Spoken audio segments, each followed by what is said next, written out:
Invite our market master for the morning. Gautam Trivedi, the Managing Director and CEO of Religare Capital Markets, joins us. Good morning to you, Gautam. Thank you very much for joining us. The markets are finding it, at the moment, trying to straddle that 8,000 mark.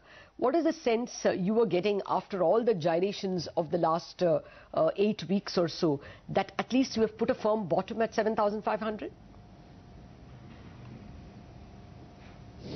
Well, it's really hard to tell, because if you look at the pace of selling that's accentuated from the foreigners, you've seen about $3 billion of net FIIs selling in the last 6 weeks, which is staggering. And we haven't seen this in a long, long time. If you look over the last 5 years, foreigners, for the most part, have been net buyers in the market, and we haven't really seen this level of unprecedented selling into the market. Of course, the good news is that we have the domestic mutual funds, which are flush with money. So if you look at this month alone, we've seen about $350 million of FI net selling, but 1.2 billion of domestic mutual fund buying. So really, the market's being propped up for a change by the domestic mutual fund industry and not so much by the FIs. So I guess, if the current situation continues and the FIs remain net sellers, that is honestly a cause for concern. So I think the market between now and the, RBI rate hike could be pretty volatile. Okay. Gautam, hi, good morning. That's an interesting observation you make, the kind of quantum of selling we've seen by FIIs. But from here on, what kind of a movement do you expect to see on the downside? Because so far we have seen, a 10% correction from the top, but we've still sort of protected the 7,500 level on the Nifty. Do you get a sense that that level could be broken decisively on the downside? It's really hard to call that, simply because, we don't know to what extent will the FIs continue to remain net sellers on the market. And at the same time, the inflows that you've seen, on the domestic mutual fund side, have been actually tremendous. So it's really hard to call at what point would that necessarily change. So for example, when I spoke to a bunch of domestic mutual fund managers over the last week or so, what they've said is that, and this was unanimous, that on the day when the market fell as much as 7 to 8%, they saw a lot of inflows. So the good news is that the domestic retail investor and of course the corporate investors put money into the mutual funds are getting definitely more mature, or at least that's what it seems to be at this point. And instead of panicking when the market fell as much as it did, they're actually incrementally putting more money to work in the market, which is great news. Okay, that's a positive if the DIIs do support at 7,500, and at least we didn't see any evidence of people, packing up at that time and saying that they won't continue with their SIPs, which is what fund managers told us. But Gautam, what kind of upsides are there in this market? Last time around, when the rate cut came, actually on March 3rd, that turned out to be a top for the market. Will this rate cut mean really good news? Do you see, thereafter you have the result season also kicking off. So are we going to see some kind of roof for the market as well at whatever 8,100 or thereabouts if we make it there? Let me explain this in a different way. The foreign institutional investors, and I was in Asia only a few weeks ago, the foreign institutional investors right now are not really inclined to put incrementally more money into India. At least that's the impression from the investors that I met in Singapore and Hong Kong. And where that's coming really from is the fact that after about a 35% correction in the Chinese markets, the Chinese market is trading now at half the multiple of the Nifty. So the HSEI is now trading at 7.5 times, whereas the Nifty is still at 15 times forward earnings. So incrementally, FIs actually want to put more money in China and not India, given the valuation disparity. So I don't see incrementally more money coming into India from foreigners, at least not for the next month or two. And of course, the next leg in terms of events are, one, the RBI rate potential rate cut, and the earnings season, as you mentioned. So I think we've got two very important events coming up in the next few weeks, and I think the market will take direction really from both those events. Okay, doesn't sound very positive. So what do? You will be prepared for a range of 7,500 to 8,200. Are you looking at ranged trading? What will be the sectors that might outperform them? Yeah, I am looking at range trading. I think the market, unfortunately, is going to be a little bit range bound between now and I guess even until December when the Fed finally decides what to do with whether they're going to hike rates or not.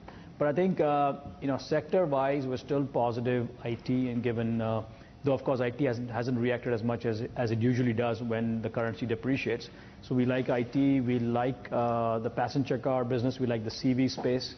We're not necessarily recommending consumers at this point given extremely high valuations. Metals, clearly there's very limited appetite, I mean no interest really in that space. Infra, real estate, again no interest. So I think there are certain sectors that have traditionally been out of favor for the last several years, and that continues to remain the case. And of course private sector banks is where there's considerable interest. In PSUs, unfortunately still no interest.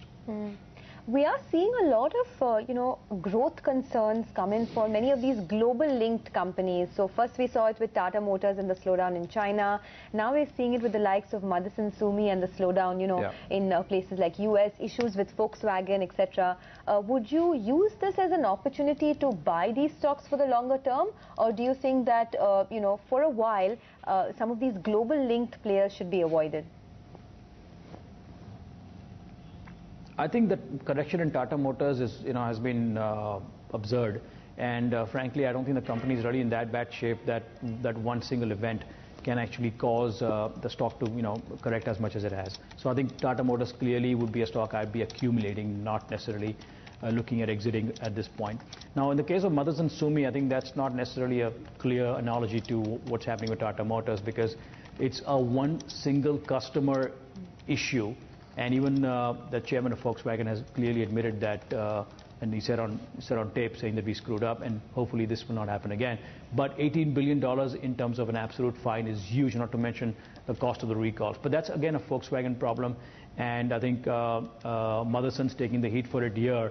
But frankly, I think it's a great story, great management, and if the stock falls even more, it'd probably be time to actually buy it. Actually, we saw even Bosch falling, probably not for the same reason at all, but significant amount of profit taking in that stock. Would your argument apply to Bosch as well? Sorry, to Bharat Forge as well? I'm sorry, Bharat Forge.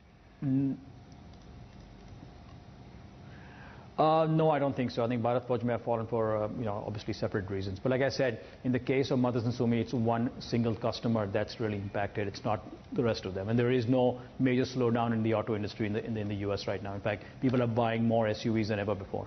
Okay, the latest theme that's developing in the US markets appears to be this anger with biotechnology, pharmaceutical companies, especially after the Clinton tweet. Is that opening up more space for Indian pharmaceutical, especially generic makers? Do you like any of them? No, we like a lot of these companies. Clearly, I think the pharma space has had a correction, and frankly, these stocks are poised back for significant growth over the next few years. So we like the entire pharma pack, whether it's Sun Pharma, whether it's Cipla, Dr. Reddy's. Now, we've just initiated on a brand new report called the Lucky 13. This is our third edition of the Lucky 13, which of course my analyst will be, I think, later this afternoon or tomorrow on the show, so I don't want to steal his limelight. But the fact is that of the 13 stocks, our top pick is Strides Arcolab, and that remains, of course, our top pharma mid-cap pick. Okay, yes. In fact, we were going to ask you about that Lucky 13, but we didn't want to steal his limelight either. But since you brought it up, let me just ask you, you have a couple of these consumption players here in this list. Bata is one of your top picks there. But you have in the past been alluding to a slowdown in the rural markets that could perhaps impact the growth of these consumption players. Is that not a concern anymore? See, the case of Bata specifically, the stock had a correction led by the implementation of Sept, and that was really what was causing the inventory problems of the company. So it was not really to do with demand really, and we've been to the length and breadth of the country on our Great India road trips, as you guys know. So we've seen and we visited various Bata showrooms along with my consumer analyst Gautam, and what we found is that demand is very robust. In fact, surprisingly, in UP, in some of the Bata shops that we went to, there was huge demand for hush puppies, and the dealers basically said that there isn't enough supply coming through. Now, Hush Puppies again is a premium brand, and if there's demand that remains robust for a product like that, I think that's clearly a positive sign for the company. So, like I said, I think it was the correction was driven by a technology issue and that seems to be behind the company, and hence we're recommending the stock as a buy. And of course, let me just add one more thing on the Lucky 13. All of our target prices are 2-year target prices. So the upsides that you see are not over the next 12 months, over the next 2 years. Okay. Well, let me come to the large space of, NBFCs. Because of the small bank and payment bank, things are getting a little confusing over there. Is there anything you like particularly? Is SKS attractive despite the fact that it hasn't got a license? How will you look at IDFC, the one that will list as a bank on November 6th? Right. Well, I think in the case of SKS, we're the only firm on the street that has had a sell recommendation with a target price of 320. And that's been a great call by my analyst, Parag Jariwala. So I think we are going to stay away from the microfinance space right now. He came out with a report about a month and a half ago, negative on the space in general, and obviously negative on the only listed company in that space, SKS Microfinance. The other part of the question was regarding NBFCs. Well, back to the Lucky 13, Cholamandalam is our top pick within the NBFC space, and that's part of the Lucky 13. Okay, that's interesting. You also have, a couple of other stocks as well, names like VMart, CESC, so a long list of stocks there. What is the, just to get the overarching theme, from here on, Gautam, what do you see as the leaders of this market sectorally, and where do you see the laggards come through from? Well, like I said earlier, I think, the stocks and the sectors that we like really are within the auto space. We like CVs and passenger cars, so Maruti still remains one of our top large cap picks, as does Tata Motors and Ashok Leyland really. Ashok Leyland is not there in terms of a large cap yet, but it's graduating from a mid cap to a large cap, and clearly seems to be on a positive path there. We still stay away from, as I mentioned, real estate, infra.